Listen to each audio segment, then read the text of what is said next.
with B-Bad and Brandon. I'm Batman.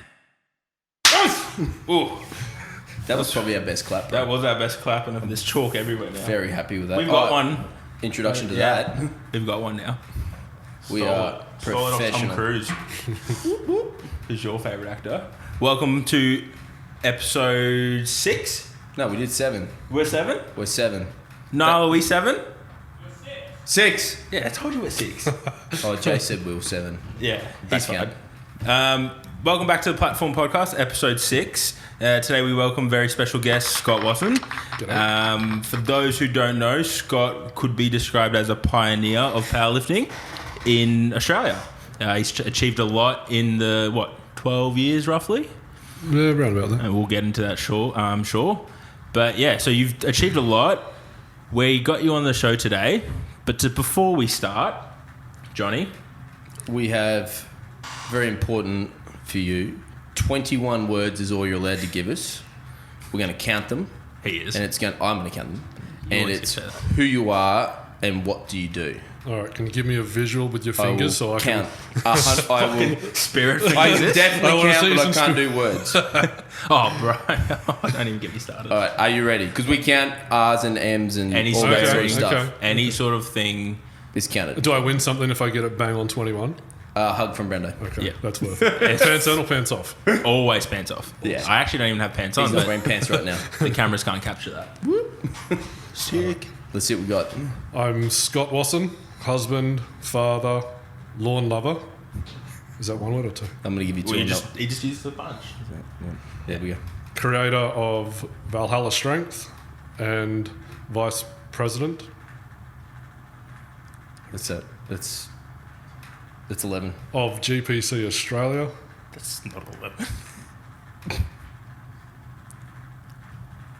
And all-round nice guy. Yeah. You've either got 2 left or 7 left. we miscounted. That's a I was miscount. relying all on you then. I don't think I've counted right the whole time. Potentially. Still the person who's like really fucked with that the most is Polly. The amount of pressure he was under. He was sweating. He was. Well, I think it was just because of the heat, but he was so funny. He literally was like, deer in headlights, what do I say? And then he just started like getting frustrated. Like, fuck this. Poor Luke. We pick on him every time. I know. Shout out to Luke Polly. He's my favourite to annoy. So, as we said in the intro, you're a bit of a pioneer. You've done a lot in the time you've been in the powerlifting scene. We had a bit of a plan to just go through it year by year so we don't miss anything that's happened, really. So, what year did everything begin for yourself? Probably early 2008, I think I started getting into training. I met Markopoulos. Yep. Most people would know from GPC and Pro Raw on a Nissan Silvia car forum. What? Yeah. So there's a little health and fitness section Within it. Yeah, within nissansylvia.com, there's a little fitness section because I was riding the cars, he's riding the cars, and a lot of our original members from this gym are from that car forum. No way. And so I went into the health and fitness section because Christmas the year before, I was jumping on the trampoline at home at Christmas, and my wife Tish looked at me, she goes, "Scott, fuck, you're skinny." Savage. Yeah, man. Like she wasn't holding back. But admittedly, like, what am I, 6'1", and I was 67 kilos. So, Damn. You blow over on a windy day. yeah, wind and me were not friends. Like, if it was windy outside, I stayed at home. So she did have a point.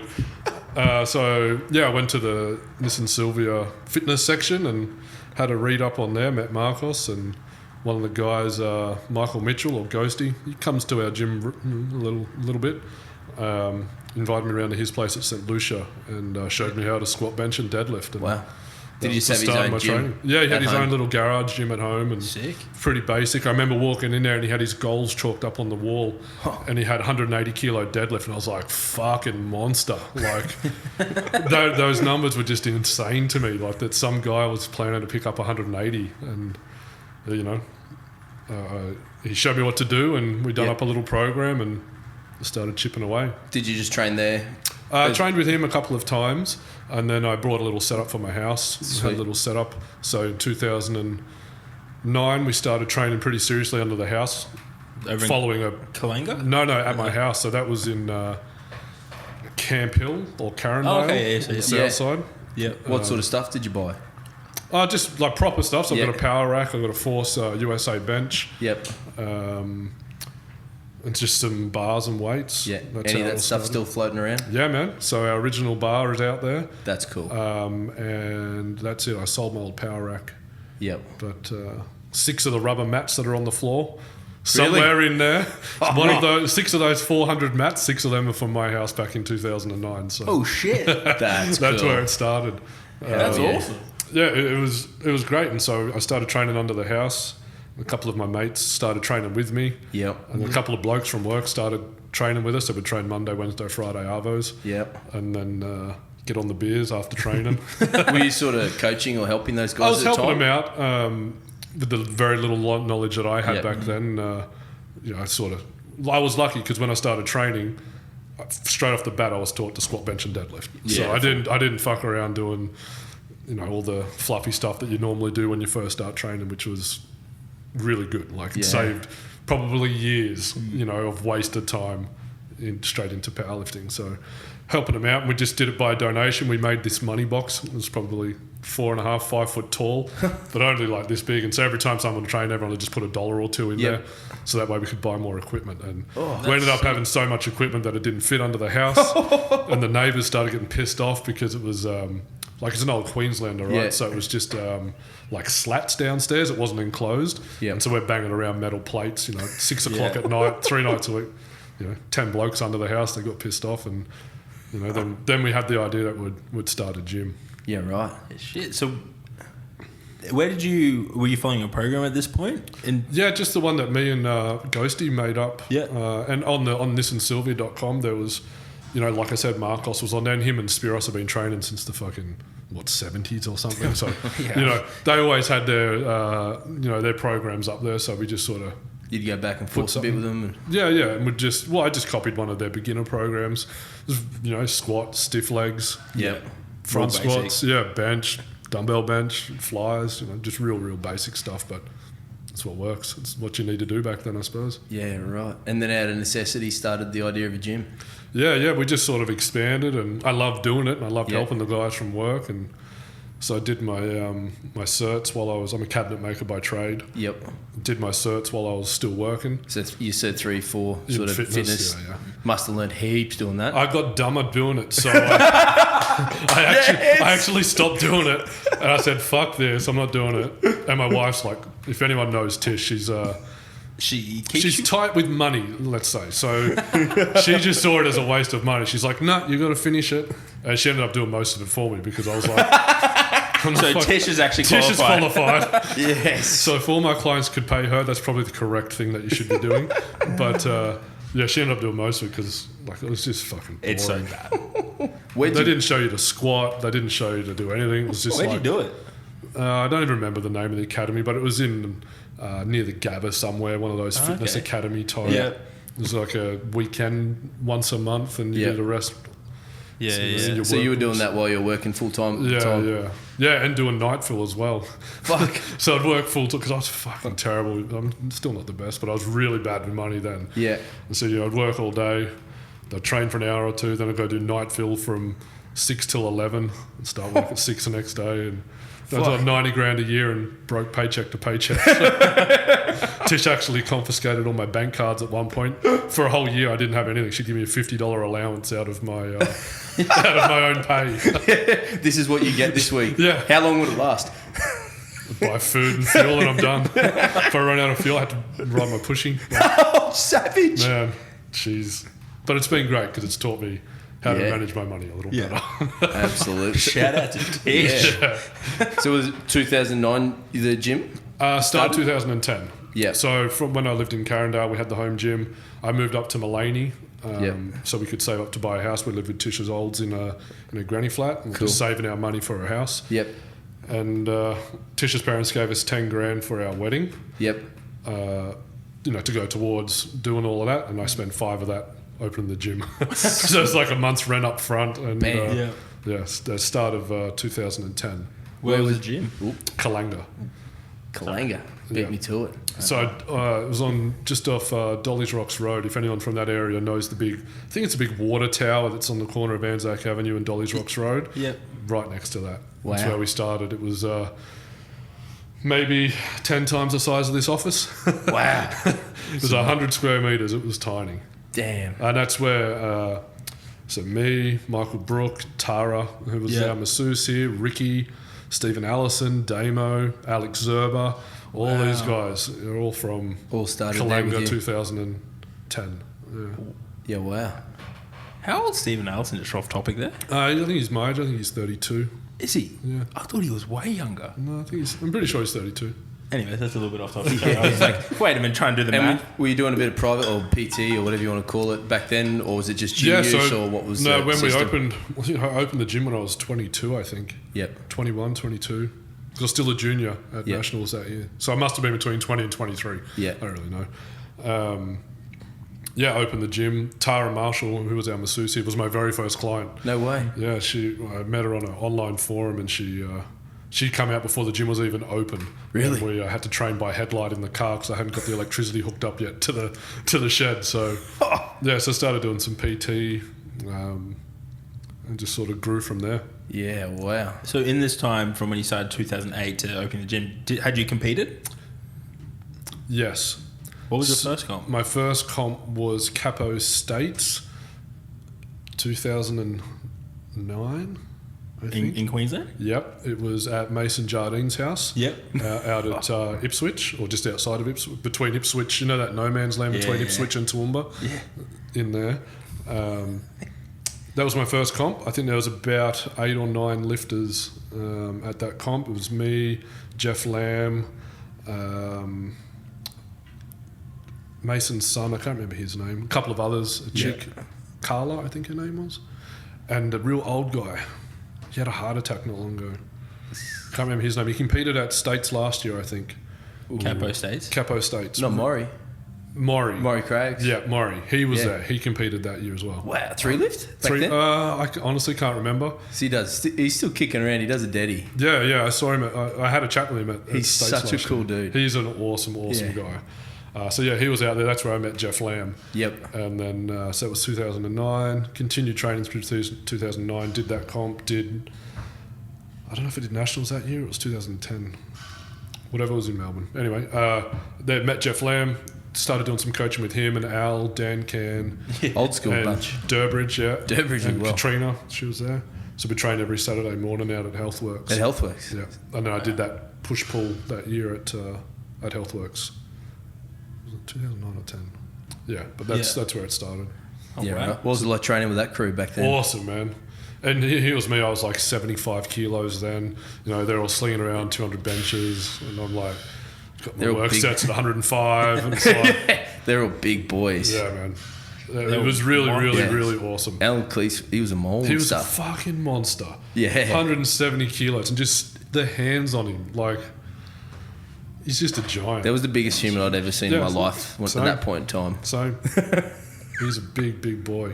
But yeah, it was great training with them. They trained hard. They trained with intensity. Yep. And it was really, really inspiring back then, you know, to have... Because when I was training my mates as weak as I was, Yep. I was the strongest, right? Yeah. I was doing, 130 kilo squats, 100 kilo benches. Then you walk in, the guys are doubling your lifts for reps. Yeah. And it's like, wow. Like, that's what you need. You should never be the biggest fish in the pond. Like, you always need someone in front of you to consistently remind you how weak you are and how strong you could get. Yeah. I really, really like training with those guys. Was that raw or equipped for you? Raw. Yeah, sweet. Yeah. Have you doubled and equipped? I've done one equipped comp, and I totaled 2.5 kilos more than my best raw total. So I decided that was a fucking huge waste of pain and energy, and I wasn't going to do it again. All right, so 2010, you opened the gym. Yep. 2011? So we ran the gym for a year in Kalanga. Filled up? No, we had 18 members at the end of our first year. Yep. Oh, no. And it was enough to cover Yeah. the expenses because it was in Kalanga, right? Everything was fucking cheap up there. But I was still working full time. Yep. And, so I'd live in Mullaney. It's a 45-minute run to come down and open the gym. And the gym was only open of an evening, Yep. which obviously hurts the growth of the gym. So at the end of the 12 months, we kind of decided, well, we had a chat. We're like, what do we do? Do we close the gym because it's only got 18 members? You know, do we just call it a day? We tried and didn't Yep. work out. Or do we move into the city Go all in. and, go all in? And so we decided to go all in. And so we lived up in Mullaney then, and we'll travel into version 2, which there might be a picture of it later come up, which was on Melton Road, which is where most of you guys and most people listening, if you've been around for a while, would have been the first gym that you came to. Yeah, man, we were close to closing, you know, because we were going, you know, our overheads out there were $1,500 a month. Wow. And then they went to like, yes, that was like rent, electricity, Everything. insurance, like everything running cost was $1,500 a month. And then we moved down here, it was like $3,500 a month. And that doesn't sound like a lot, but It's double what man, you're it's doing. double. And if our membership was only just covering, you know, we had, you know, once or twice the electricity cut off, and we're like to our members, "Oh, we're not sure what happened. We'll just turn the car lights on again." And you know, we trained by car light a couple of times because it got that close to closing down. That's but cool. luckily, you know, being close to the city and then being able to open for more hours, we got members relatively quickly, and you know, within 3 months we were sweet again. But Were you still working full time at that point? no. You finished up with that we as well? finished up just because it was then an hour and 10 minutes each way Yeah. from our house, so we just couldn't. Yeah, you're still The living up in logistic, Mullaney. yeah, it was still in Mullaney, so Yep. logistically I couldn't work. So Yeah. yeah. So what time did you open the gym then? So originally when we first opened, the gym was open 5 p.m. till 9 p.m. So it was just a few hours of a night time. Yep. And then it went back to I think 3 or 1 in the afternoon for the first few months. And then once I, you know, committed to the gym full time, it was like we'll just open. You were I just think there. I think I was there from 11 a.m. until Tim O'Shea started with us, and he then started opening the gym for us at 5, I think. Oh, wow. Yeah, he would leave his house. He lived near me at Mullaney, and so he'd get up at like 3, leave at 3:30, get to the gym by 4:30, open up, train. We had no showers there, so he just got a hose and he'd hose himself off before work. So Tim, for those that don't know Tim O'Shea, he works in statistics. Yep. I think he works for the council. So he's got an office job, right? Yeah. You can't go to gym, work yeah. sweating and stinking. I thought he lived down here. Nah, man. He's always lived up that way. Yeah, sunny coast. Holy Yeah. shit, that's a commute and a Yeah, half. man. And see, middle of winter, fucking 5 With a degrees, hose. out the cold hose. Like there's no hot water. He'd be just hosing himself on the front driveway of Melton Road, get himself dressed, off to work. That's Be at work by 7:30 or something, and do his day's work, then travel home to his family. That's sick. Yeah. That's commitment to the And it was lifting. because of Tim, you know, we got a lot of new members for the morning crew. So, Yep. and they had such a great culture there as well. It was such a good environment to train in. But yeah, then Tim got a job up the sunny coast, and Damn it. obviously he would take that because Yeah. it's made his life so much easier. But then, yeah, most of the morning crew kind of dropped off after that. He was the glue that sort of held everyone together. Yeah, sick. And So, how'd you go for setting the place up with equipment when you first moved in? So we had just run nationals. So I ran the first GPC nationals in 2011. So when was it? 2000? No, that wouldn't have been nationals money. We held a comp. Maybe it was Buster Nut, the very first Buster Nut. Yep. And so then we had the extra money from that to reinvest in some equipment. Yep. So it was when we moved, because we went from 130 square metres to 240 square metres. So it was double the space. And the original gym wasn't very packed either, because we opened on $5,000. We had 2 power racks, 2 benches, 2 platforms. That was it.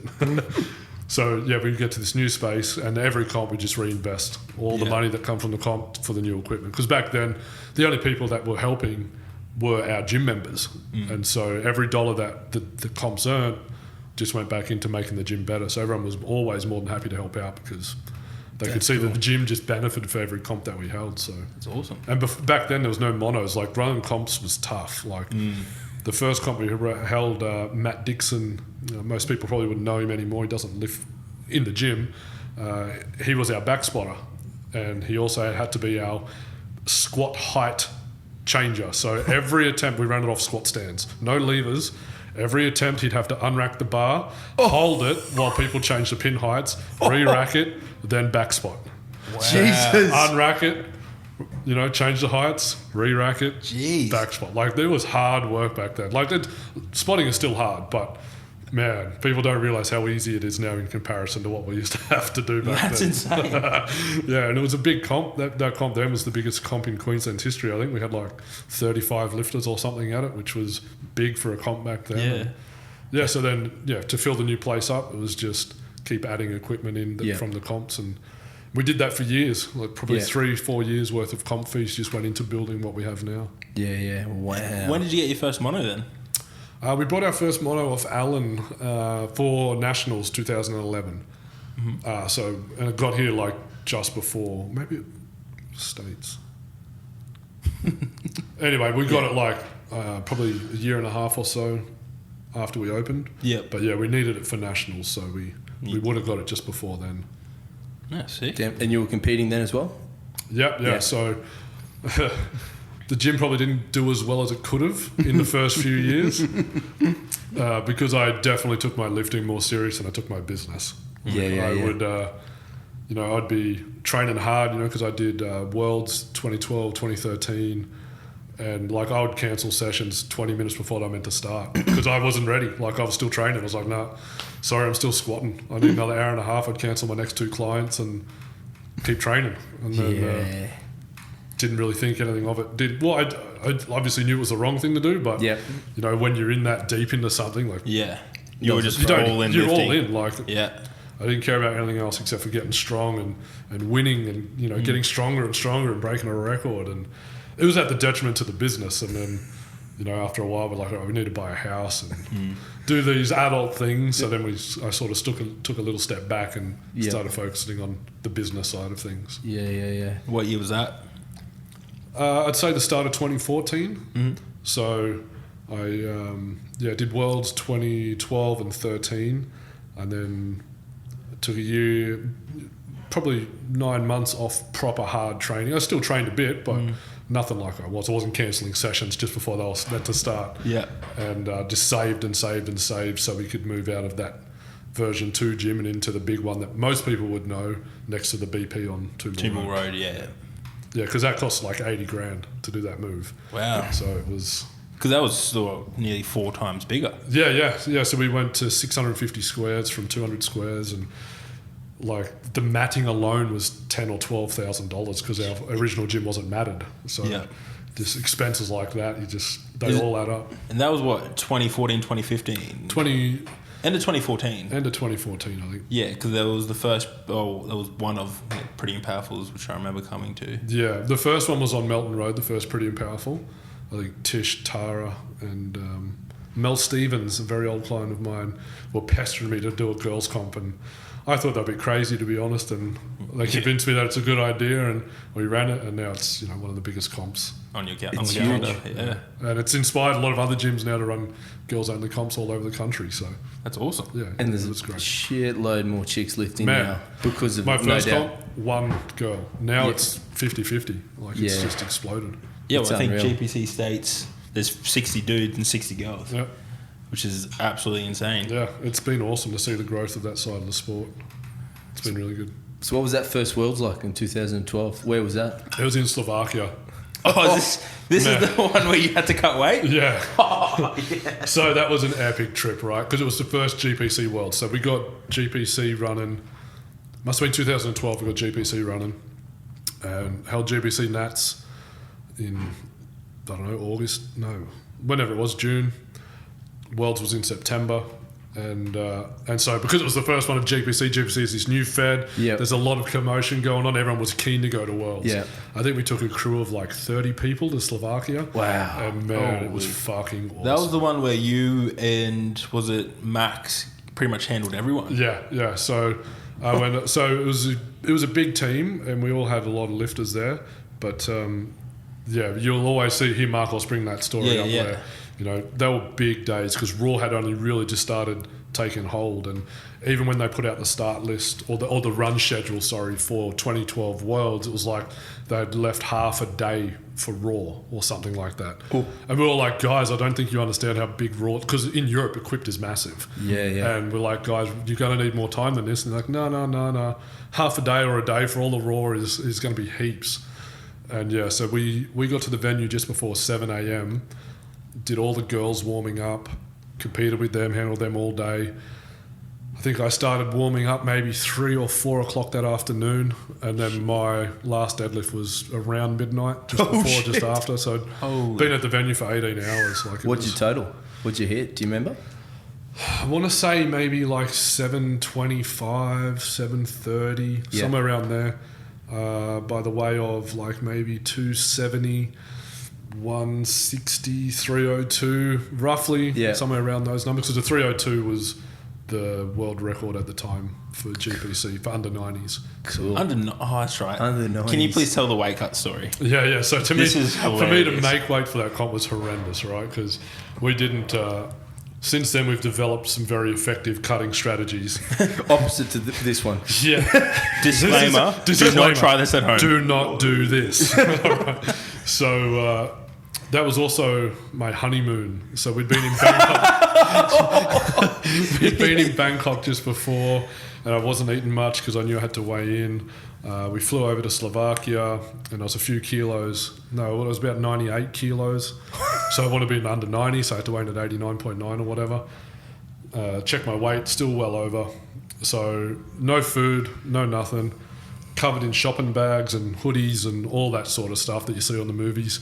Went to a sauna that was like 20 minutes out of town. They wouldn't let us in because it was like a guests only at some resort. So I'm just cutting laps around the city centre. So this city centre was like an old cobblestone. It's like you go back to the 1600s. Like it literally hasn't changed. Horse-drawn carts, all that sort of stuff, right? And so the city centre would be the size of a normal-sized block. You know? Yeah. So I'm running laps around there. Bought a watermelon, running with a watermelon above my head and carrying it just to try and burn some more. And, stopped sweating. I'm like, all right, I've got to be close. Still like a kilo or two over. And I was like, I'm going to need some laxatives because what else? I'm not sweating anymore. Like I don't know what else to do. You got nothing to sweat. Yeah, exactly. And then so I've never used laxatives or anything like that. Feeling good at this point in time? I'm feeling fucking terrible. So I go to a chemist. Obviously, no one speaks English there because we were literally... So Bratislava's the capital. We were about an 8-hour drive out of Bratislava. So it's the equivalent of like Roma in Queensland. Like we're in the middle of fucking nowhere. And there's all these crazy white people running around with watermelons above their heads. Like it was, if you're a local there, it would have been a sight to see. Go to a chemist, try and figure out how to get laxatives. He couldn't understand what I'm saying, so I had to try and mime what a laxative was to the chemist. And after the 20 seconds of miming, he got the idea, and he's like, "Oh, all right." Gave me those. I never used them, so I was like, "All right, I'll have it. I suppose I'll have the laxatives." But at 7, finish shitting by 9, have a good night's sleep, and get to weigh in. And that's not how it works. Had my laxatives at 7. Thought they didn't work, so I just went to sleep. 2 a.m. Blah, blah, blah, blah. Guts are making funny noise. I'm like, fuck, I'm going to shit myself. Straight to the toilet. Didn't get any more sleep that night. Shitted from 2 a.m. all the way through. Get to weigh in, just completely fucked. What'd you weigh in at? Like 89.4 or like, I can't remember exactly, but I didn't overshoot it by a lot, but I definitely needed to take those steps. At that point in time, so we didn't know any better ways. It was fucked. It's not a fun way.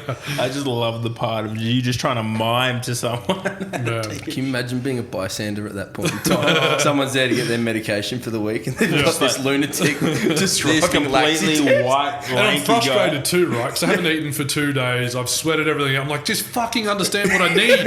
Laxatives, like. How much more can I? Yeah, what else do you want me to say?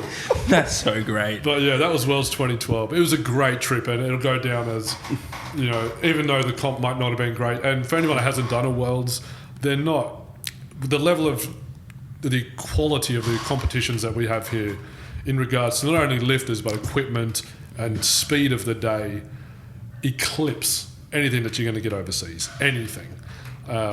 So. With that in mind, it's still one of the best trips and best comps I've ever done. Just because of the team that we had there, everyone had a great time. It was just a lot of fun. Yeah. So that was end of 2012. Yeah, sick. And then 2013 was Hungary. 2013 was Hungary. So did states that year. Used to compete a lot with Nathan Wallace from the Gold Coast. We always had this battle. He was 2.5 more, I was 2.5 less. Then we'd switch and swap. We always had a great run, and so that was that 2012-13 area. And then, Worlds 2013 was in Hungary. At the time, I was living with Gus. So it was me and Tish, Tara, Gus, and Nat Hodges. We all lived in this big share house together, and we all decided we were going to do Worlds together. Tara didn't go, but the others did. And that was an awesome trip as well. We just flew back to Slovakia because Slovakia and Austria. Actually, I'm getting lost. I'm not going to say that. I'm getting all my little countries mixed up. Yeah. But yeah, we flew over, and I remember, I think it was Gus and Nat, to save like $100, added like 20 something hours of travel time to the flight. So like ours was long. It was like 25 hours to get from Brisbane to the comp venue. But they went via fucking China or Russia or like some like way out of the way to save $100 and then come back in. We thought they were nuts, but you know. What? Any watermelons over there? No. We had learned a little bit from the previous year. Last year. We still hadn't got it down. We hadn't got our cutting strategy down right, but it was certainly much improved, and I made weight a little easier and won the 90s there. I think I did 277, 167, 315, somewhere around there. Wow. I think I got 315 on a second, and I'd won. There's no way I couldn't lose. I couldn't win, so I think I went YOLO for the third and got it to my knees.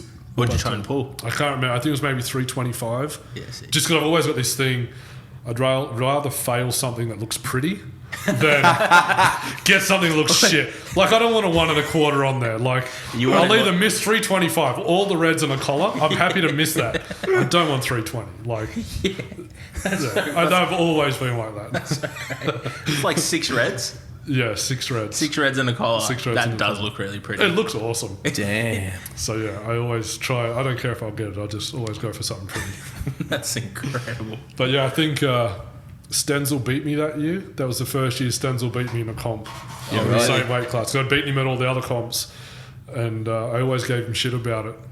And that was a mistake because once he beat me, That was the rise of Stenzel. yeah. And we went on a trip after the comp, and all I heard for 2 weeks was, "Hey Scott, you know what? I'm sitting on this train, and I reckon I'm the strongest person on this train." And he looked straight at me as if to say, "Yeah, it's not you, it's me." I heard it for like 2 fucking weeks.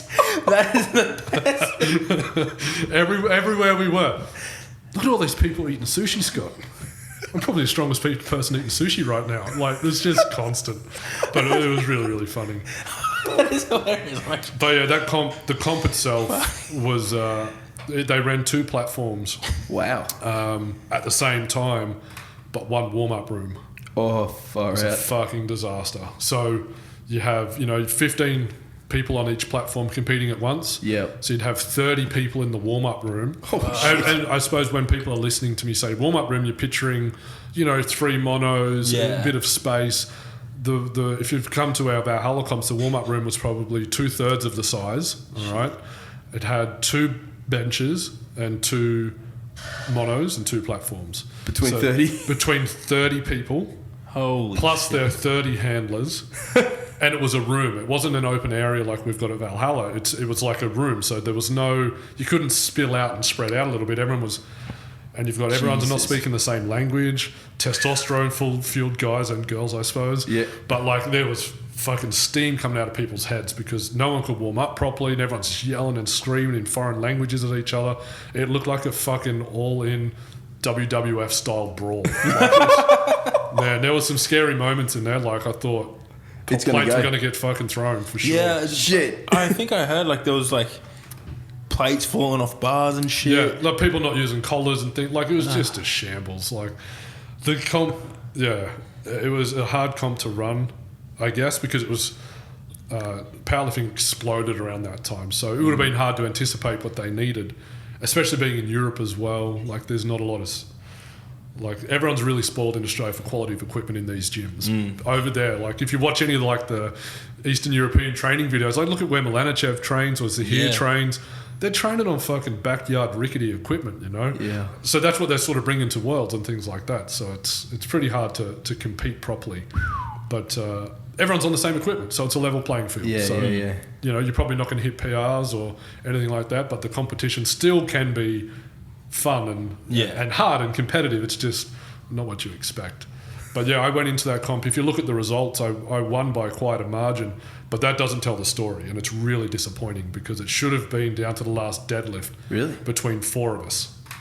But so it was like on the subtotals or something like that, we're all within 5 or 10 kilos of each other, 4 of us. Yeah. One bloke got evicted because he wasn't a member. I have history with this guy from the previous world, not good history. And so I think he's a troublemaker because he wasn't a member of his nation's team. He just went behind them and entered worlds as an individual. Yeah, right. And you can't do that. Like if you're an Australian, you have to be submitted as a part of the Australian team. Yep. And so he didn't do that, and it took him ages to find out. I think his own country dobbed him in because I don't think they like him either. Yeah. So he got evicted. He wasn't allowed to continue. So it's down to 3 of us. One guy, an American guy, I can't remember his name. Oh no, he's a British guy. Sorry, Chris. He realised he couldn't win. The whole day he was like in my ear trying to psych out the other guys. He's like, come on, we'll just gang up on them and we'll play head fuck with them so that way they miss their lifts. I'm like, man, that's not how we do things. Like, what the fuck? I want to be friends with everyone. Yeah. Like, this is fun. Like, this should be a great experience. It shouldn't be. You should win on merit, not because you've like psyched somebody out. You know, he just wasn't a real pleasant guy. And then he realised once we all started warming up that he was about to be left behind. Yeah, he couldn't keep up with me or the other guy, Kurt McDonald, who has since become a good friend of mine. He's from USA, Southern States, USA. And he literally, this guy from England, he just packed his shit up in the deadlift warm-ups, packed up, left. Didn't even do one. Didn't finish, didn't say goodbye, didn't Wow. nothing. That's a sore loser. Nothing at all. And I was so mad because it's just shit. Yeah. It's not how you want to win. No, not at all. And so then I like let him have it. And we'll get to that in 2015 World. So remind me about the British guy. Write that down. And then it was just me and one other guy left, Kurt McDonald from the USA. And he's such a fucking great guy. But I think he just tried to cut too much weight and he was spent at the end of the day. And he bombed deadlifts. Oh, damn. Like, man, it was heartbreaking. Like the whole Australian team, me, Thomas Lilly, Gus, we were all, I was with him while he was doing his attempts, like just cheering. I went and got everybody, come on, we've got to get behind Kurt to get a lift, you know, even if it cost me the win. Like, I don't care. I just wanted to see Kurt get through it. But you'd rather win with competition instead of by default. Like, they bombed. Look at the score sheet. I win by 60 kilos. Yeah. Or 80. Like, I can't even remember. But it was a huge amount. But that's just not how the day went down. Like, it was literally... I could have come fourth. Like, it was... It would have been so close. So that's probably... Even though I won Worlds, which should be, you know, at least back then means something, it's probably my most disappointing comp because it's kind of a hollow victory. Yeah, absolutely. Yeah, a bit devastated about that. Damn. But yeah, then we went on a trip. Me and Stenzel, Gus, Thomas Lilly, we all got wicked vans. So we flew from Hungary to Italy for like $15. Like, it cost nothing. What? Flew over there and hired wicked vans and just went the whole coast of Italy for, I don't know, 2 weeks maybe. Wow. And it was fucking awesome. Went the whole coast, cut across the bottom, up the Amalfi Coast, Cinque Terre, like all these beautiful, beautiful places. And Stenzel got robbed. Oh, really? Yeah. Of course he did. So he was staying in a hostel somewhere. It was, like a 10-bed room. Oh, shit. And he just left all of his cash in his in his suitcase. Oh, shit. And they just got back one day and got robbed. So he had no food at all. No money. He had a couple of dollars left or something. And so he was just eating fucking sausages and rice like this whole trip, you know. We pull up, I think it was our first or second night in the wicked vans onto the beach, which, looking back, was a dumb thing. You don't take a Tarago onto the beach, right? But we took a Tarago on the beach. We're cooking up some sausages or whatever. He's having sausages. Cooks them. Drops his sausages in the sand. But he has no more money, no more food. Picks up his sausage. He's like dusting it off. I look at him, he looks at me, and he's with the saddest face. He goes, "This is the saddest moment of my life." He just starts eating a sandy sausage. Man, it was such a good trip. Like it was so Not good. for Stenzel. Yeah, maybe not for Stenzel. Although it was the start of him becoming the great powerlifter he is today. So That Sandy sausage. Every time he third attempts deadlift, I bet he's just thinking, I fucking ate a Sandy sausage for this. That's his shark moment. Oh, that fuck. yeah, I'm gonna give him so much shit later. it was such a good trip. Okay. We got lost somewhere because they've got an auto barn over there, so you just go like as fast as you want, right? We're in these fucked out old Taragos. I'm holding them flat, you know, I don't know, doing 160, 180 in this fucking big thing.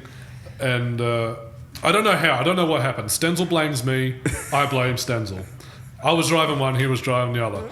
We got separated. And I was still on the autobahn, but he had gotten off onto the little coastal road. But we brought walkie-talkies, you know, prior to that, so we could communicate with each other. And so what we ended up having to do was play Marco Polo. So we were going up and down the autobahn at like, you know, 150 k's an hour, and he's on this little coast road somewhere. We had no idea where. And so we're trying to get him on the walkie-talkie, and if we couldn't get him, we knew he wasn't In range. So we'd turn around and go back the other way, and then you'd hear Scott. And we're like, oh, we're closer. So we'd go up until it was clear. Like, okay, we must be within a kilometre of each other. And so then we were sort of looking at big buildings and stuff, and it took the best part of an hour, but we Marco Poloed ourselves back together, and it was a good part of the trip. Oh. Shout out to Stenzel. Poor guy. That's awesome. Yeah. So that was 2013. 2013. And then 2014, I took a break from lifting. And that's when really, I guess you could say Valhalla took off. Yeah, for sure. So I started focusing on it then. We moved gyms because the gym was getting pretty dangerous where we were because we'd grown so much in such a small space. That was at Melton Road. At Melton Road. Yep. You know, we're up to about 90 members, 220 square metres, and it was jam-packed because we'd been reinvesting. Well, every comp was just more equipment. It was like to get to the squat rack, you had to go over people deadlifting and like literally step over bars, and it just got too dangerous. So we just kept saving and moved to Toombul Road, which is where most of the listeners, I guess, would be familiar with our gym. Yeah, so we're there for 3 years, just focused on my coaching, focused on growing the gym, filling it up because again we tripled in size, so we had to fill it up. The old lease went up, everything else. Yeah, everything went up. You know, it went from $2,000 to $6,000. Like it was $6,000 plus, you know, plus for all your extra stuff. It was a big step. So, and in that time as well, like 2014 was the first GPC Nationals on the Gold Coast. Yes. Yeah. So we did 2012 at Caloundra. Then Marcos did it at Frankston in 2013. Yep. Then we did it in 2014 at the Gold Coast. Which pretty much like set up that GPC Nationals. Yeah. Like it was these comps. I don't know if you've ever been to GPC Nationals on the Gold. They were the funnest weeks. Man, we had it for 3 years, and They were the best comps. honestly, I think they're the best comps that have been run. Like they're just every year they got better. We got more and more space. You know, all the food was downstairs. It's middle of Surfers Paradise on Cavill Avenue. It was awesome. Everything was open, ice cream all the time. Like, it was just a good spot. You know, the beach. So, and because we run nationals June, July, it's winter everywhere else except Queensland, right? Because we don't have winter. And so everyone's coming up from South Australia and Melbourne where it's fucking 10 degrees and miserable, up to here where it's 20, 25, sunny, to the beach. Like It was a family holiday. Everyone would Yeah. bring their kids, have a week off. Exactly. You'd go to the make theme parks. You'd make something of it. Like you'd take the week off, you'd go down. People would fly to the location because you could. It's not like you're going to some other places and you can't really do that. Well, like we did with Caloundra, right? It's just too far away. But it's our first nationals. It's near where I live, so we went there. But we learnt from that you can't have something that's an hour away. You know. Yeah. So, Gold Coast. While it's a huge pain in the ass. No, not even huge. Monumental. You pack to everything pack up. the gym up, take a whole gym's worth of stuff down the Gold Coast. It's worth it. Like I remember one year, I think it was the first year, like this humongous card. People, I don't know if anyone's going to be able to see this, but like a humongous card, you know, big, was filled out by nearly everyone at Nationals. Like, thanks for such an awesome comp. And, you know, after all that was said and done, you know, we get home, we look at this card and open it, and it's it was really emotional. Like we That's invested cool. so much time and effort and money. Like it's a big risk. Like that was an expensive comp to run. No one had paid money like that before. Like all the venues cost money, of course, but we're talking, It was $20,000. It was unreal. 2014, like powerlifting doesn't make that much money. Like How long was the nationals in 2014? 3 days. 3 days? Yeah. How many lifters? Do you remember? I don't remember. I want to say around 180, 200, because it Sweet. swelled out to 300, just under 340 by our third year, which went for 6 days. Yeah, Which so- is then we brought, that was 2015. Yeah, that's right. And then that year was the year that we decided we needed to have qualifying. So we've always been against qualifying because most feds that do qualifying, if you look at PA's qualifying standard, it's embarrassingly low. Like for the 90 kilo men, and don't quote me on this, but from memory it was like 500 kilos.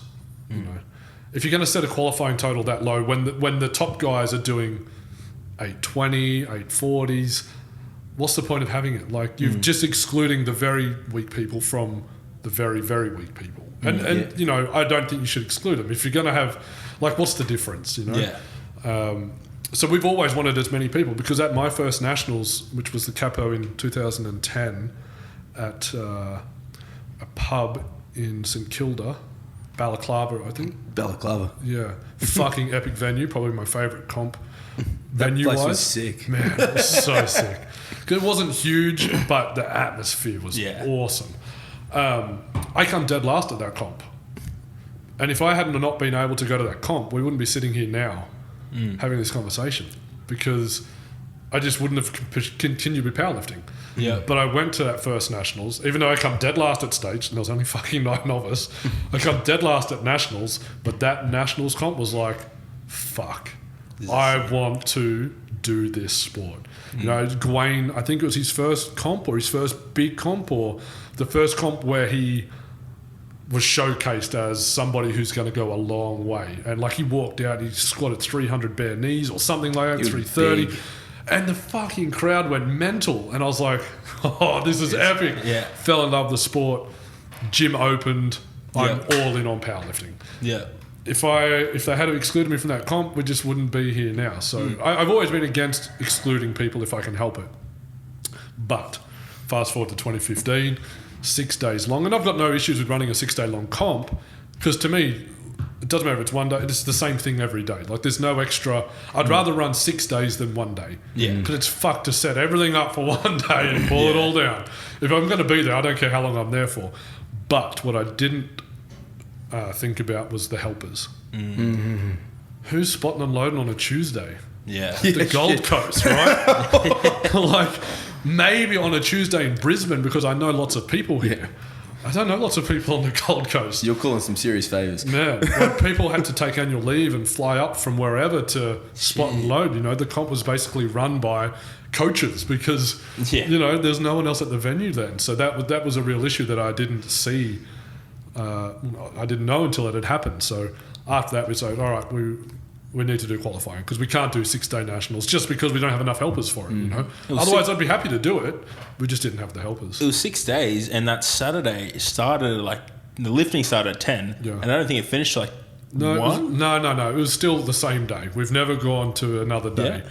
But it was late, like 11 o'clock, I think. We finished that night. So that was a huge day because the women, they just fucking grew. Like, that's they right. just went massive amount of entries from the women. We had 1 day allocated for the women, and I think we had 2 days for the men. Because that's just the participation ratio that we'd had at all our other comps, and you can only go off previous data. But we had so many women enter, so we had 2 comps.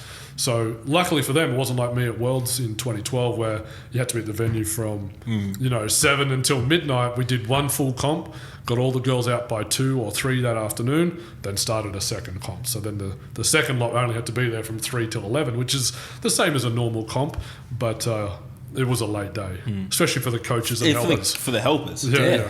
You for must sure. have been cooked at the end of that. Man, I don't know, hey. I just had been working so hard for so long, you just normalise it. Because coming into all these comps, I'm making equipment for the comps, when the gym had closed. This is before I had a workshop. So the gym had closed at 9 p.m. I'd drag my welder out into the gym at 9:15. Damn. And I'd weld to 3 in the morning, and then go home for a couple of hours, come back to gym, close at 7 when Tim O'Shea had gone, and continue my day. So, like, I've been working so hard for so long, it's just... I go to Worlds and I perform better, even though the days are shit, the equipment's terrible. You know, I've done all this travel because I'm not having to do all that stuff. Like, it's a holiday for me when I go there. Lifting's easy. But, it was a huge day. And so then our qualifying system was, as far as I know, it's the only one, at least in Australia, that does it. We just allocate positions in weight classes. So if you're a 90 kilo male, that's a really popular class. There's 15 positions. If you're a 60 or 67 kilo female, 15 positions, because it's really popular weight classes. And then when you go either side of those classes, you lose 1 or 2 spots until you get to the outskirts. Supers, I think, have maybe 6 or 7. 48 kilo women have 3 or 4, like, because it's just that not many lifters, right? If we had 15 lifters for the 48 kilo women, just wouldn't fill up. Yeah. So that way we ended up getting the best people available to do the comp. You know, if you set your qualifying total too low, you still get a shitload of people that enter, and you don't know how many days the comp's going to need to be, all that sort of thing. And you need to know well in advance so that people can organise flights.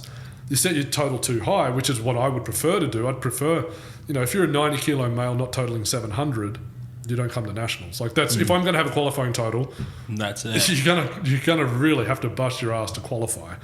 But the problem with that is you don't get enough entries then. You know, you cut your lifters down from 180 to 70. Potentially, you have no idea. And then, you know, 20 grand cost, 70 entries at $100 each, at $7,000. Where are you finding 13 grand from? Fuck. So, you know, Gold Coast was about 20 grand, I think, for the venue. I think it was 4.5 grand a day or 3.5 grand a day, plus banquet dinner and things like that. 180 lifters, that's 18 grand.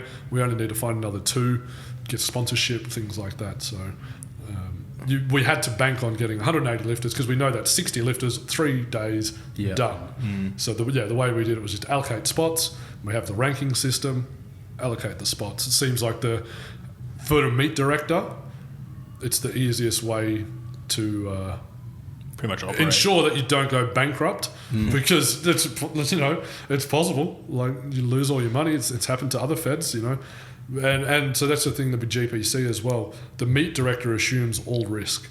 Yeah. So it's my money that goes into these comps. Well, was my money. Not GPC's money, because that way the fed can never be at risk of losing. Yeah. So if I take a huge loss, I take a huge loss. If you have a win, that's great. Doesn't always happen that way. Because you really set the standard for comps at that comp. I think so. Like, I think it's sort of every comp, GPC got better and better. 2012 Nats was kind of a standard sort of comp. It's what we were used to. You know, we didn't have long to prepare for it, so we did the best that we could. Monoliths and everything? Yeah, man. Yes. We had 3 monos. Were you building them then? No. Not yet. No. We brought the first one. And then 2013, Marcos had it, stepped it up again. Like, it was in Melbourne. It wasn't in Melbourne. It was in, I can't remember, but it was in this huge tent. And that sounds shit, but it wasn't. It was awesome. Like, it was this at the back of like a Hilton or like a fancy hotel where we all stayed. And they had this massive, massive tent. And we lifted inside of that, and it was awesome. The atmosphere was great. Like, it was such a cool spot. And then we did the Gold Coast, and it's just always stepped up and stepped up. So we've had other people do comps, and then they had only ever done our comps. You know, go to a Worlds or something and be like, "Wow, we didn't realise how much effort you guys put in," and that's not the standard everywhere, which was really nice to hear as well. Yeah, absolutely. Because in 2015, you also did Las Vegas Worlds. Yeah, we did Vegas Worlds. So I just I wanted to go on a holiday. Vegas sounded cool, and we took a huge team. It was like 50-something lifters. Wow. And it was in Vegas. So I started lifting. I hadn't lifted all of 2014, or most of 2015, but started training just so I could not embarrass myself when I went to Worlds. And I did okay. I went into the hundreds. I didn't want to cut weight. I was like, what's the point? I'm not going to win either way, because I want to enjoy myself. Yeah, like, I'll just go in what I do. I don't remember what I benched. I can't remember if I benched heavy or not because I tear my pec all the time. But I did a good squat. I think it was around like 285, somewhere around there. For anyone that doesn't know Scott or can't see, he has the smallest legs. Just straight up. Most efficient. Most efficient legs. They're very efficient. On that, 2013 Worlds, I just finished squatting, sat in the crowd, because it's hours between lifts. Sat in the crowd having my food. The captain, Delroy McQueen, if you're going to listen to this podcast, he was in the row in front of me. He turns around to me, looks at me, goes, "I've never met the dude. I don't mean any offence by this, but how do you even stand up with those legs, let alone squat?" And I was like, fuck, I don't know, man. I guess they're efficient. But yeah, did 2015 Worlds. I think I pulled around 315. But yeah, I think that was really my only comp that year. I think I might have did deadlift only at Nationals as well. Yeah. But yeah, that was a great comp. The comp itself was pretty shit. It was run by the SPF and Jesse Rogers, and he's just doesn't give a shit. Yeah.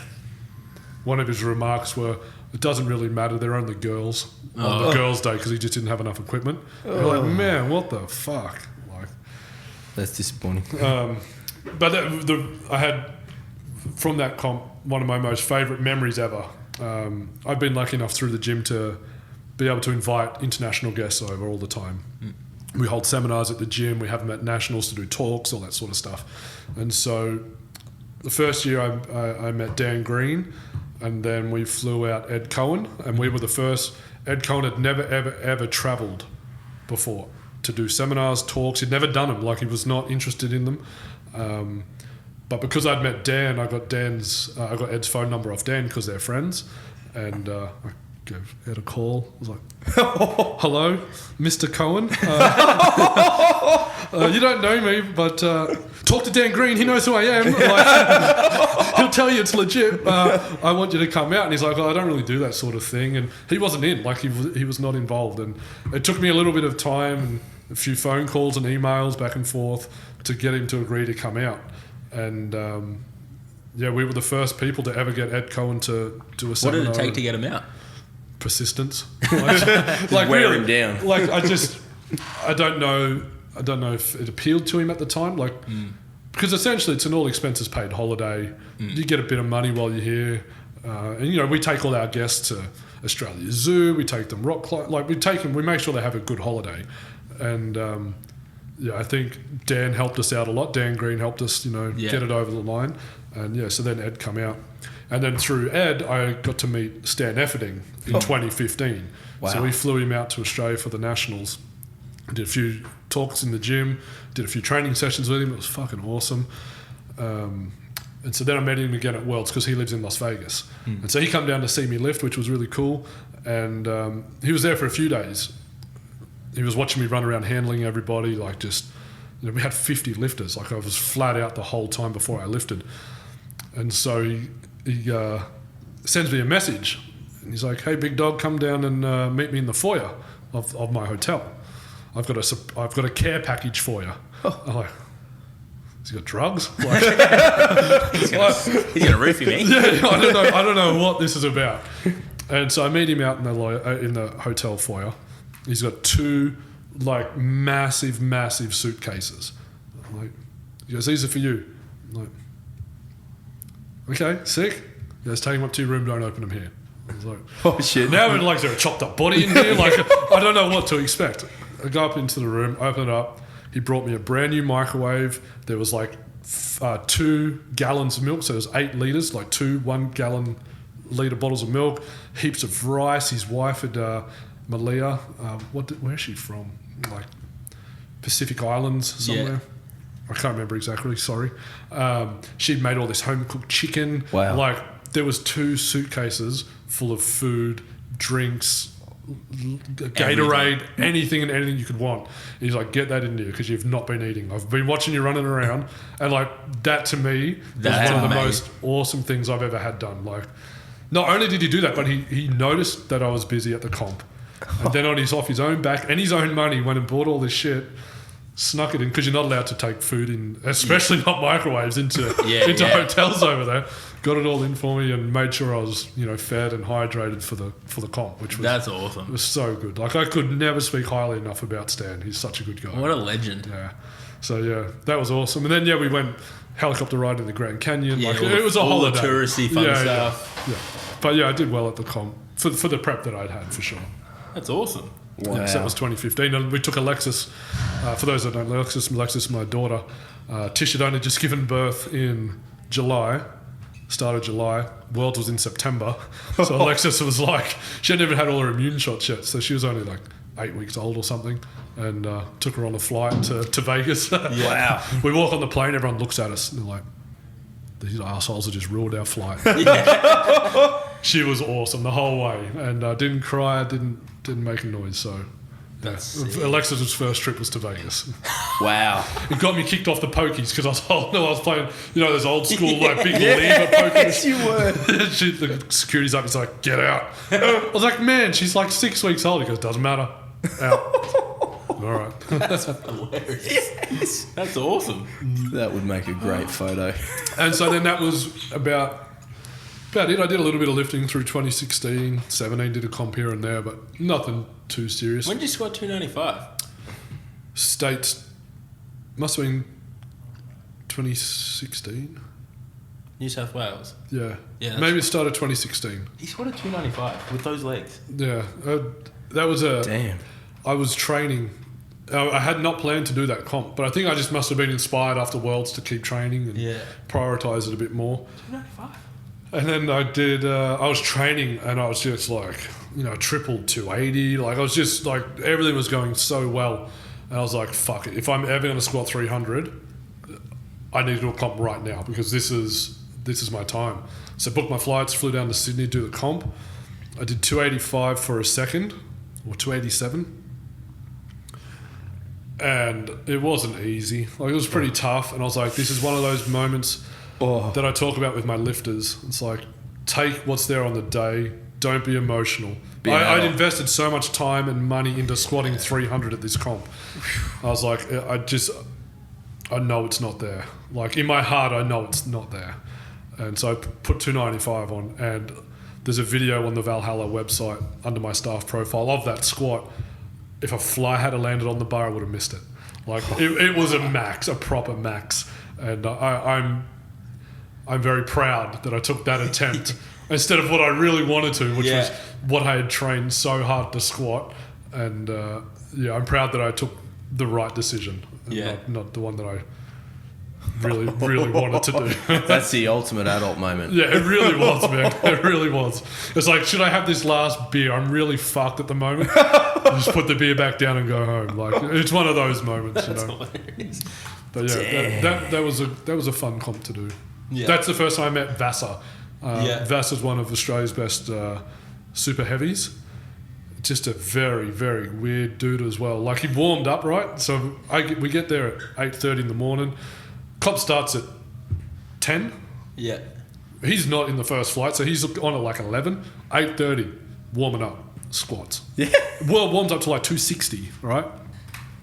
I'm like, bro, we're not on for like fucking 2 hours at least. He goes, yeah, man, I'm just going to have a nap after this. I'm like, what? All right. Like, I don't know the guy. Like, maybe he's joking. I'm not sure. Finished on his warm-ups. Goes, has a nap. Flight starts, comes down, hits his opener. No. Are you serious? Yeah, man. And it's not a light opener. Like, we're talking like, I don't know, low, mid threes or something. Like, he's a strong dude. But that was bizarre. Like, I didn't expect that. That is hilarious. Yeah. So Vasa, he's Australia's biggest bencher in a 3-lift. I think so, 260-ish, 265. Yeah. He's just having naps. But before comps, after warm-ups, yeah. Damn, that's the new warm-up strategy right there. It works.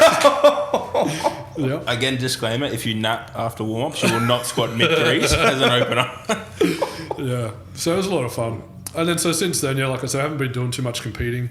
I was still training up until about a year ago, but just focusing more on life outside of the gym. When did that become important? Because that's one thing I think Johnny and I, obviously, we kind of planned these things. Yeah. One thing we did want to discuss was, when did you realise that there's more to life than powerlifting?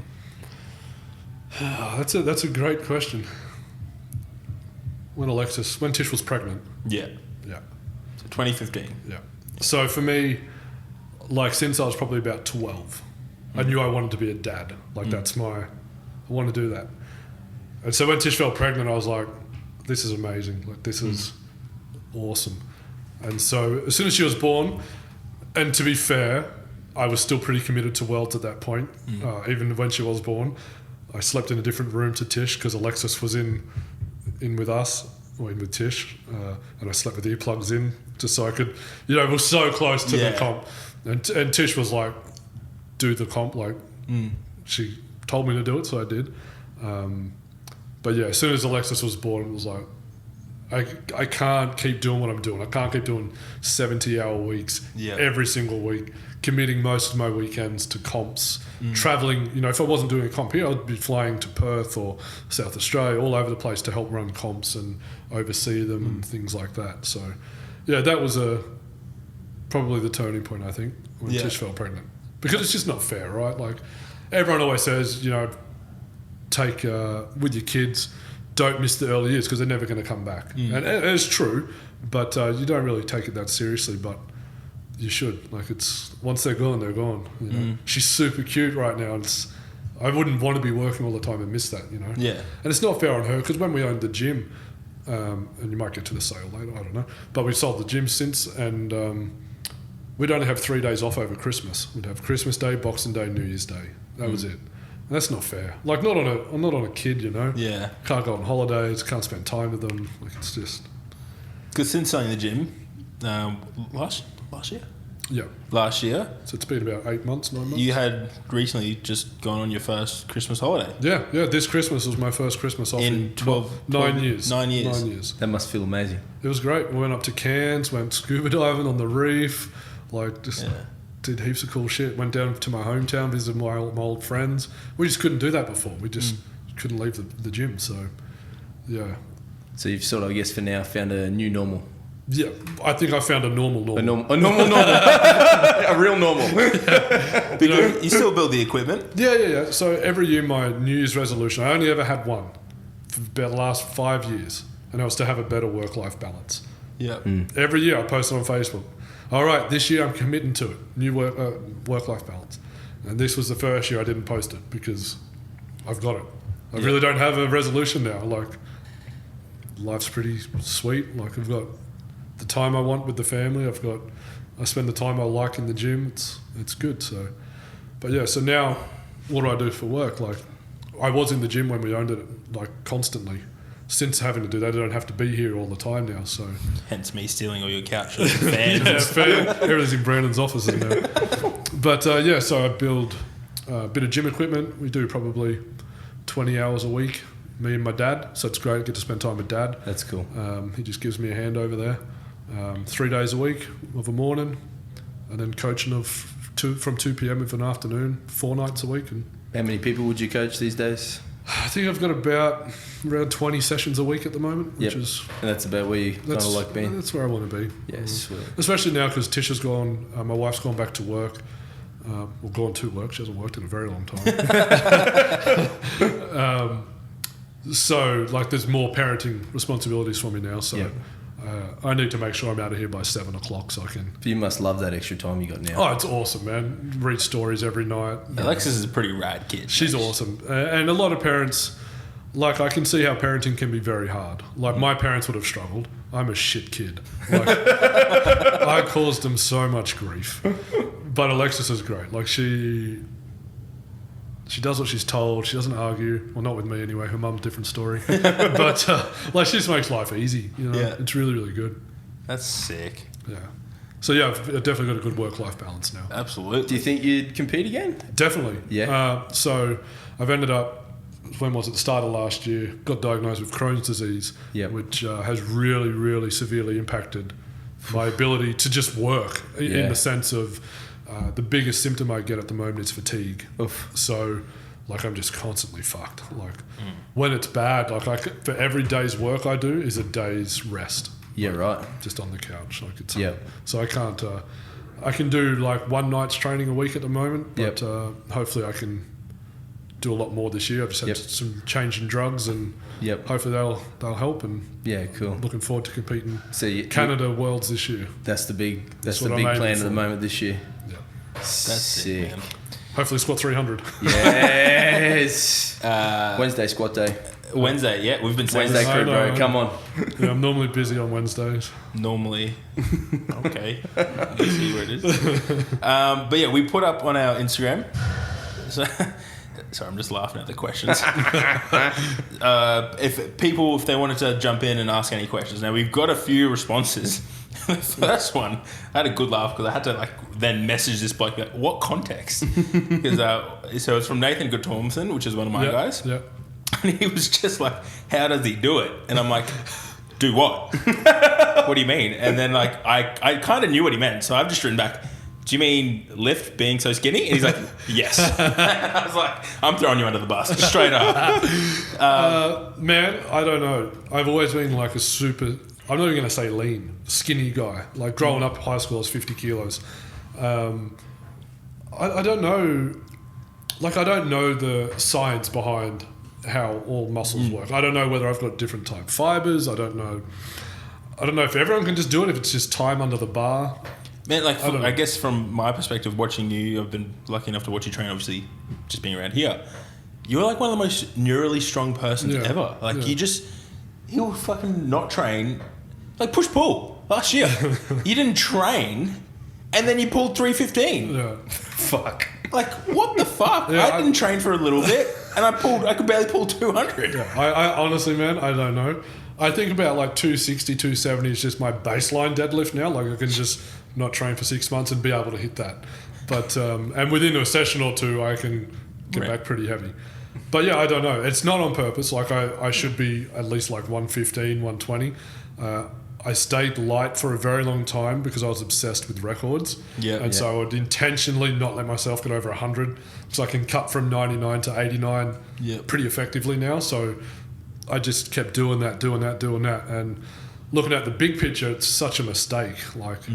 There's the records are all gone now. I just wasted years staying light for a record that I don't even have anymore. I should have just got focused on getting bigger and bigger and bigger and actually grown into the weight class I should be in, which is at least the 125s at 6'1". I think Scott it's not too late. Yeah, I think Scott just said he's going to the 125s. Yeah, man, there it is. If I can start training again, my sole goal will be to hit over 110. That's as long as I can get back training properly. Sandwich diet. That's the goal. I'll bring you some sandwiches, bro. Yeah, we got you. Johnny the Sandwich Master. Now, for those that don't know, you're actually really into your lawn. Love my lawn. I don't know where this started, but Lily Riley, she wants some grass advice. Again, no context. Oh, man, that's such a hard one. I need to know the variety of grass. I need to know your soil profile. I need to know what's going on. Oh, wow. Okay, cool. Oh, cool. I'm thinking it's like...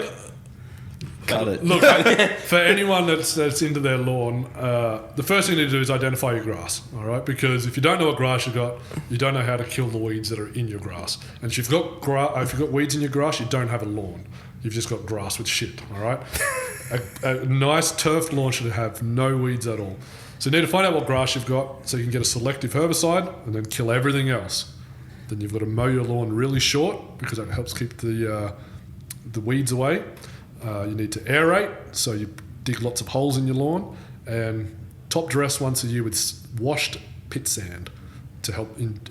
That helps with drainage and the air getting into the roots. Then it's just care and water. That's it. Wow. Lay on your grass, sing to it once a week at least. That's a minimum. Yeah. Minimum. Yeah. But you're out there with scissors, just making it perfectly level. I do handpick some of the tall blades if I see them, but there's a competition going with me and my next door neighbour, or the guy across the road. He's early 90s now. His name's Dudley and Joan. They live across the road. They've been living there since the early 70s, I think. Yes. And his lawn's immaculate. So he's an old greenskeeper from way back in the day. Now all he does is smoke pot and do his lawn. Into his 90s, he just loves it, and he does sit there with scissors. Yes. He does all of his edgings with a pair of scissors. Wow. Shit. Yeah. That's insane. So yeah, it's me versus him. So that's your future. That's what you I hope so. I hope so. That's where I'm heading. James Wakefield? Yep.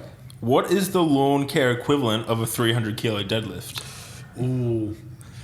That's a great question. That's a I good guess question. running your lawn at sub 14 millimeters. All right. So if we're talking millimeters is equal to kilos, all right. If you've got a 200 kilo deadlift, your lawn's probably sitting at 60 mil. It's too long. Like you need more time. Like yeah. So if you can maintain a lawn that's under 14 mil, you've got 300. All right. Are you measuring your lawn? Yeah, for sure. Yes, you are. I'm not gonna Well, lie. to be fair, your lawn height, it's called height of cut, is from the ground to the bottom of your blades on your mower. So Okay. you measure that distance. Yeah. That's what I'm talking about. When that question came through, I was like, I don't know how he's going to answer that, but you fucking nailed it. That was insane. If you get sub 10 mil, then you're looking at like 340s. That's Like, an 10 elite. is hard. Like I'm struggling to do 10. I'm going to have to go back up a bit. So. That's awesome. I feel like the next one, Miles Anderson asked, what inspired you to start trying to build GPC and powerlifting as a sport in Australia? But I think you kind of answered that when you were talking about your comp down in, what's that place called? Balaclava? The Balaclava Street or something. Yeah. Yeah. St Kilda. Yeah. Yeah, so what inspired me for GPC? I'm always all in anything I do. Yeah. Whether it's my lawn, lifting, well, when I'm competing at least, racing cars, four-wheel driving, whatever I'm doing, I want to do everything all in. So once we decided that GPC was going to happen, it had to be the best. Yeah. Otherwise, I'm not interested. Like, Yeah. so that's what made me Absolutely. like try as hard as I could. I can't actually remember who this... Dave Bennett, that's what it was. Oh yeah. Wants to know, favourite deadlift accessory? Fuck. It's just deadlift, Scott. Yeah. Honestly, yeah. Lots of deadlifts. It's really got what's my favourite. Yeah. My favourite, I think, would be supersetting T-bar rows and lat pull downs. Super. And not because like it just grows my back, and I love a big back and deadlifts. Like everyone's deadlift accessory should be different, depending on your weaknesses. They're my favourites just because I get fucking juicy as fuck doing them, and I look great with my shirt That off. actually reminds me, let's just go back to Nathan's question, how does he do it? I remember seeing yourself lift, I'm like, I don't know how he does it. Then you took your shirt off and you just this massive back, and I'm like, oh, that's it. Yep, that's okay. He does everything with So it. I did the exact same thing. So when I started taking my lifting very seriously, I got Tish to do progress shots for me. Yeah. So she took photos, nothing of it. 6 months later, she did more photos. And I was like, Tish, you need to stay in the exact same spot under the same light so we've got Comparison. Comparisons are accurate, you know? And so did the front one, looked at him, didn't look any different. Looked at the back one. I was like, Tish, you fucked this up. Like, you must have moved or something because my back is ginormous. It doesn't look like that. She goes, I swear I didn't. I said, all right, take another one. I said, Tish, how are you fucking this up? Like, it is so simple. Just hold the camera in this one spot. And like, I didn't believe that she was doing it right. But yeah, my back, so I started lifting at 67 kilos. At my biggest, I was 104. I look exactly the same. I've put 1 inch on my legs. I've taken my squat max from 85 to 295. I've put 1 inch on my legs. All of the weight that I've gained is on my back, literally. Yes. Fucking hell. That's insane. Another one from Dave Bennett. Bearded versus non-bearded lift That's not PBs. Oh, sorry. Finish that question. I was going to say, everyone needs a beard. Yes. What was the end of the question? Bearded versus non-bearded lift PBs. Oh, Did you just start growing a beard when you started lifting? kind of. We made a pact for 2011 Nationals. It was our first Nationals as a gym that you couldn't be on the team unless you grew a beard. Yeah, I like that. So everyone on the team, except for the girls. I mean, if girls want to grow one, go Well, for back then, girls didn't grow beards.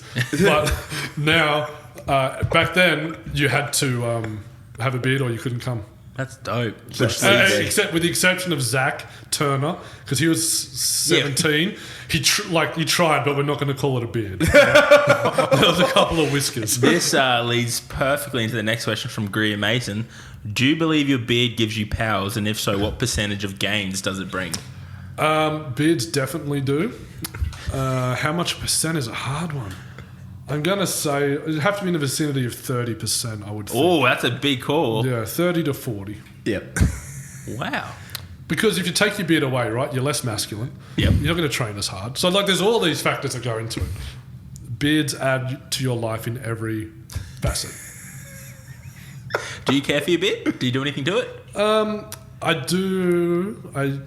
I did at the start, and then I just got bored. I mean, I got lazy, sorry, and just let it get a bit wild. But now I'm kind of half in, half out. Yeah. If I'm going out, I'll put a bit of Tish made me some beeswax thing for my birthday once. I'll put a bit of that in it, give it a brush. Yeah. That's about it. Looks good. Thanks. You're right. It's got beard wax in it at the moment. He's like, we're seeing Johnny. All right, that was my questions. But now to finish off, We have brace yourself. 10 random questions. Okay. These are Rapid fire. incredibly big, deep, meaningful questions. Yep. They're going to be fast coming at you, and you have to give immediate response. I'll do my best. Favorite color? Orange. Ooh, favorite movie? Oh, anything with Morgan Freeman. Oh, Shawshank. That's what I was thinking of. The best movie ever. Yeah. If you could have dinner with anyone, who would it be? Alive or dead? Anyone. Anyone at all. Michael Jackson. What is your spirit animal? I don't have one. I don't know. Favorite food? Barracuda. Barracuda! Yeah! There's a backstory there for off air. Favorite food? Steak. Yeah. double Sorry, Leah. Would you rather look like a potato or feel like a potato? Look like a potato. I'm married. I don't need to impress anyone. Favorite superhero? Favorite superhero? I'm not really into superheroes. Says the Not all men wear. Superman shirt. Yeah. Not all heroes wear capes. I don't know. Do you believe in Santa? Yes. Yes, you do. Told you he's real. Fuck, here we go. Do you cry in the movies? It's so much. What was the last movie? So much. What was the last movie you cried Oh in? man, me and Alexis watched one a couple of days ago. It was a kids movie. I cried. I can't remember. I'll find out. It won't be relevant to this, but I'll find out for you. We'll put it in the show notes. It was Matilda. You know, the little Oh, redhead chick. yeah. I fucking cried like 3 times. Like, It got you good. anything with a dog. That fucking what's that dog one with the guy with the bent nose, Owen Wilson, and the hot Marley chick. and me. Marley and me. Man, fuck. Jennifer Aniston. Think of that thing makes me cry. Man, I'm a sucker for movies. What is one thing that you do that could make you famous outside of powerlifting and making equipment? My lawn. Yeah, I was about to say, that's easy. That's it. That's fucking incredible. Oh, mate, that was awesome. Thanks. Thank you so much for coming on board. I'm just so laughing. How the fuck did you cry, Matilda? Man, it's a sad movie. They're happy tears. Like when she gets adopted, I was like, that's so sweet. Like, man, movies get me. I'll watch any movie, man. Terminator, I'll cry. Anything. Oh, man, I thought I cried. Wow. Okay. Well, anyways, we'll regather. We'll have to get you back on, hopefully after Worlds. Hopefully get that Absolutely. 300 kilo Oh squat. man, that's what I want. Fuck yeah. Man, thank you so much. Where do we It's been a find you, bro? Oh, yeah, where do you... Yeah, fuck, I suck at this. Find me. So Instagram. yeah, Instagram. I've got 2. I've got my my coaching one, which is Valhalla Strength Coach, and then my personal one's just Scott_Wasson for all your lawn and racing simulator content. Pictures of my kid. That's best. And equipment, same on the Valhalla Yeah, Strength. I've got a Valhalla Strength equipment page if you want to check out our benches and monos and stuff. Best gear running around. Absolutely. I'll put it all in the show notes. For those listening, subscribe, like, share, give us a 5-star rating. 5 stars. 5 stars, nothing below, or Johnny will come find you. Thank you so much, guys. It's been a pleasure. We'll get the next one out. Sandwich time. Oh.